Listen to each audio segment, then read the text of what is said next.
তো বন্ধুরা, আজকে আমি আপনাদের জন্য আবারও নিয়ে চলে এসেছি নেটফ্লিক্সে টপ 5 নতুন রিলিজ হওয়া সিনেমার রিভিউ, যার মধ্যে থাকা প্রতিটা সিনেমাই আপনাকে প্রচণ্ড পরিমাণে অবাক করবে। তো চলেন বেশি দেরি না করে আজকের এই ভিডিওটি শুরু করা যাক। লিস্টের 1 নম্বরের মুভি দি এলিক্সার, যেটা নেটফ্লিক্সে এরই মধ্যে রিলিজ পেয়েছে।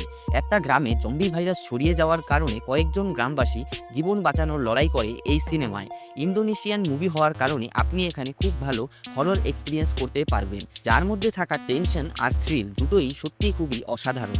নাম্বার 2 এর movie everybody loves me when I am dead. মৃত মানুষ আর দুইজন ব্যাংক এমপ্লয়িকে ঘিরে এই সিনেমার গল্প, যার মধ্যে থাকা সাসপেন্স আর টুইস্ট আপনাকে এক অবিশ্বাসযোগ্য ক্রাইম থ্রিলারের এক্সপিরিয়েন্স করাবে, যেটা আপনি চাইলেও এড়িয়ে যেতে পারবেন না। নাম্বার 3 এ একটা web series the monster of Florence, যেটা একটা সত্যি ঘটনার উপর বানানো ক্রাইম ড্রামা সিরিজ। কাপেলদেরকে মেরে তাদের সাথে খারাপ কাজ করে এবং তাদের প্রাইভেট কার্ড কেটে নিয়ে যায় ইতালির মোস্ট নটোরিয়াস সিরিয়াল কিলার, যার মধ্যে থাকা চরিত্রের অভিনয় আর টান টান উত্তেজনা সত্যি একটা পিওর মাস্টারপিসের অনুভূতি দেয় এই সিরিজ দেখার সময়।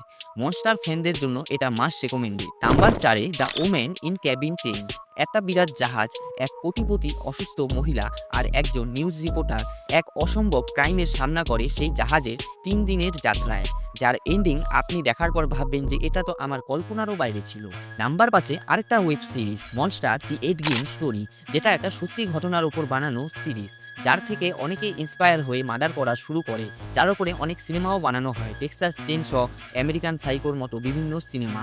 এই সিরিজ দেখার পর আপনি 2-3 দিন হয়তো ঠিক করে খাওয়া দাওয়াও করতে পারবেন না। এরই সাথে এই সিরিজ একটা পারফেক্ট কম্বিনেশন হরর, থ্রিলার আর ড্রামার।